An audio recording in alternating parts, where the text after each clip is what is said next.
From CBS 4 News, this is Facing South Florida with Jim DeFede. Welcome to Facing South Florida. I'm Jim DeFede, and this week Donald Trump made the least surprising announcement of the year. He launched his third run for president.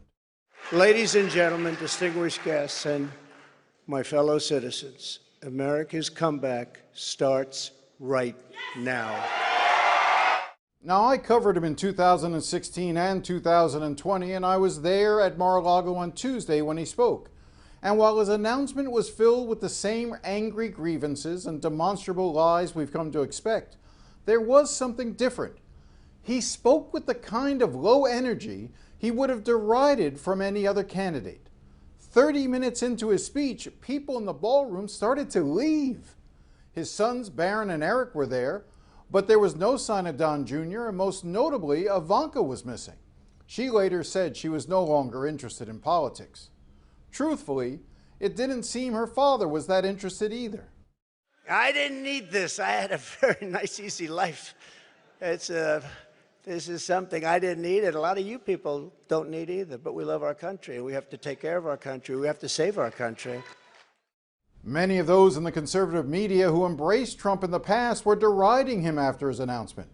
Trump has been blamed for the disappointing results by Republicans across the country, as many of the Trump-backed candidates lost. But it would be a mistake to underestimate Donald Trump. He has a hardcore, cultish-like following by millions of Americans. Trump is not just going to go away.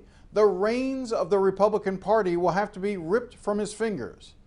His strongest opponent for the nomination, Ron DeSantis, largely ignored the Trump announcement, taking only a modest shot at the man who got him elected 4 years ago.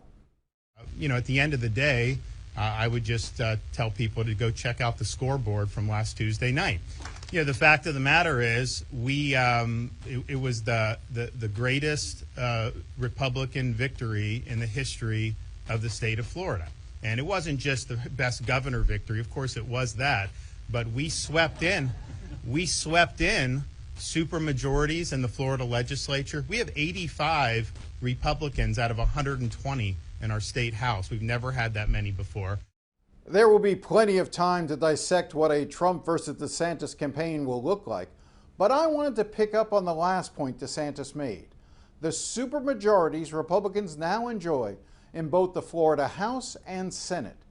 I wanted to know what that likely will mean as we prepare for the upcoming legislative session. I posed that question to Democratic State Representative Anna Eskamani from Orlando. Well, I want listeners to clearly understand what this means for the future of our democracy.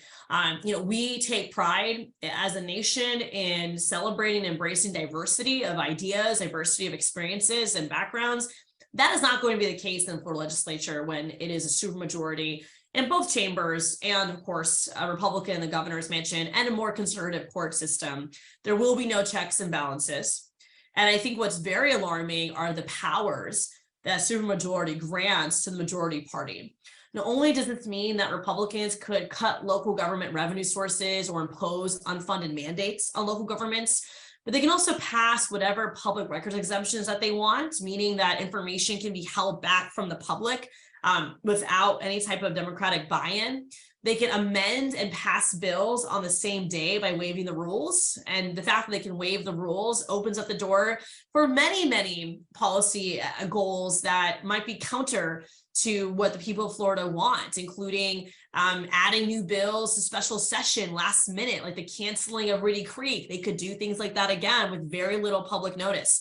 The legislature could impeach judges and cabinet officers, expel members from the legislature, increase or decrease the number of judges or even courts, override vetoes, raise taxes. These are all examples of what the Republican Party will be able to do because they're in a supermajority in both chambers. So it really does raise alarm bells. Again, just the lack of checks and balances and public input and able to it helps shift the direction of these policy decisions.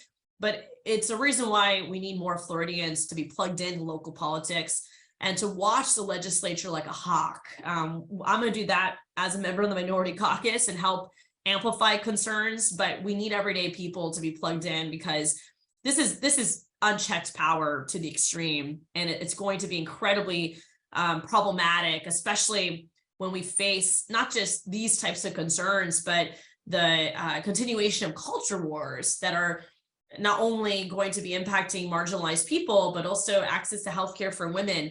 And I'm very concerned about efforts by the majority party to ban abortion in our state, which is already a goal of the governor and others. And now they have clear view to do that. And it's going to endanger a lot of people's lives.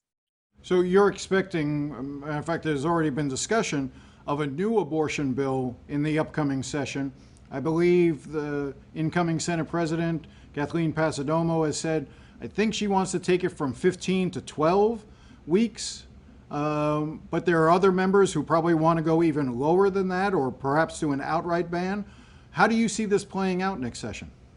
I see absolutely no reason why Florida Republicans will not ban abortion completely. They've already shown absolutely no remorse or regret for a 15-week ban that has no exceptions for rape, incest, or human trafficking, a ban that is forcing sexual assault survivors to leave the state, one that is forcing patients to become more sick before they're able to access life-saving care because doctors are fearful of liability.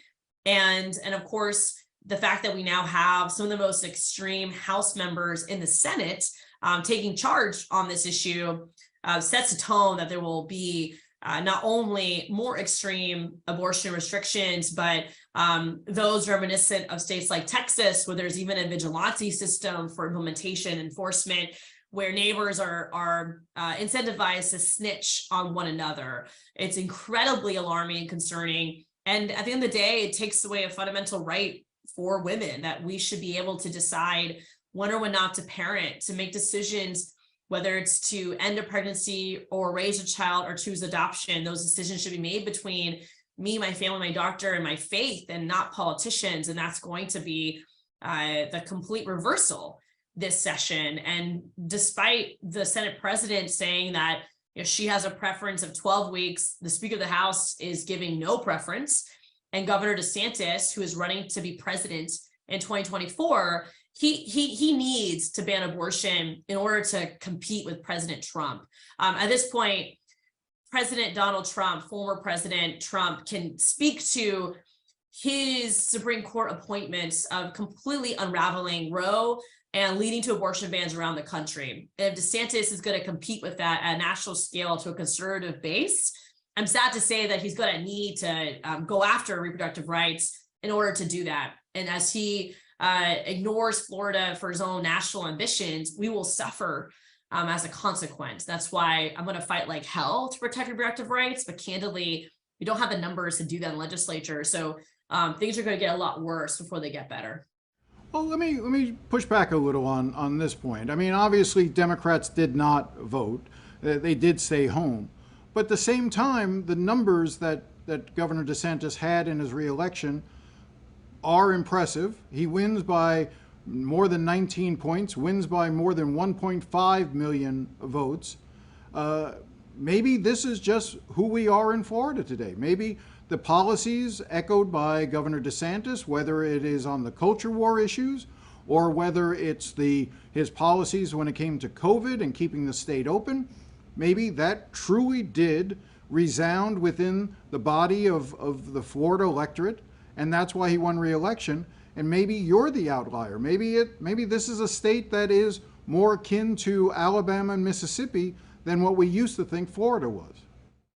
The same polling that helped to determine DeSantis's win is the same polling that also said majority of Floridians agree that abortion should remain safe and legal. And the fact that Governor Ron DeSantis avoided talking about abortion on the campaign trail, even pivoted away from the question on the debate stage, tells me that he knows Floridians do not support abortion bans, and that he's being strategic and avoiding the conversation to the point where he can't anymore. One of the things that Governor DeSantis did brilliantly was, in some ways, lure Democrats onto the battlefields of his choosing, at the time and place of his choosing, pick the fight, and then Democrats happily obliged on issues that many of these culture war issues, whether it was the education bill, the so-called Don't Say Gay bill, Democrats found themselves having to try to argue when DeSantis just says, I'm just against the common sense idea of we shouldn't be teaching first, second, and third graders sex education. That's something that should be left to parents, and we shouldn't be getting into all this sex talk with first graders. And most Floridians sit at home and nod and go, yeah, that makes sense to me. Did Democrats make a mistake in how they handled so many of those culture war issues in Tallahassee last session, basically handing something to DeSantis that he was able to run on, the lunacy of the left, so to speak? So I'll counter and say that I don't think any Democrat happily has these fights or happily competes on culture wars, because candidly, culture wars are manufactured problems that distract the public from real life problems.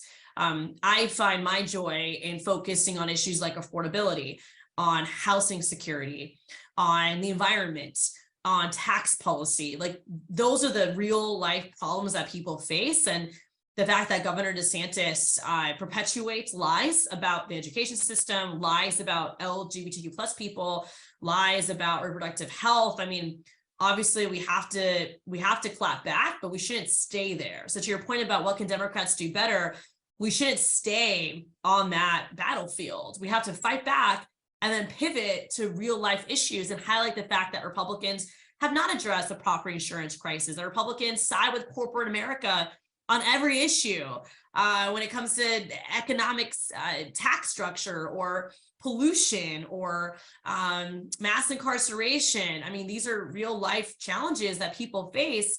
And it's the corporate donors that fund the Republican Party that continue to keep poor people poor and allow these culture wars and the boogeyman scenarios to be expanded upon and exploited.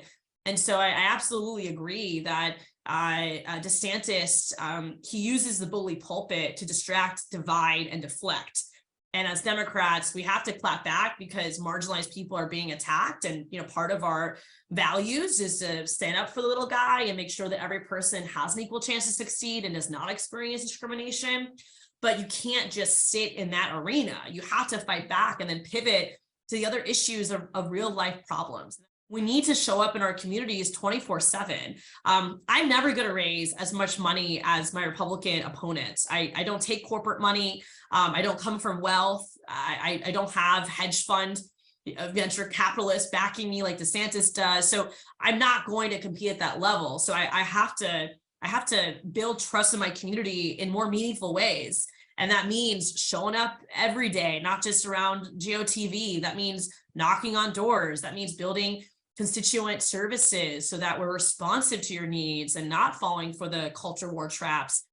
When we come back, we move away from politics and discuss how we can help those of us in South Florida who are struggling to put food on the table as we head into this Thanksgiving holiday.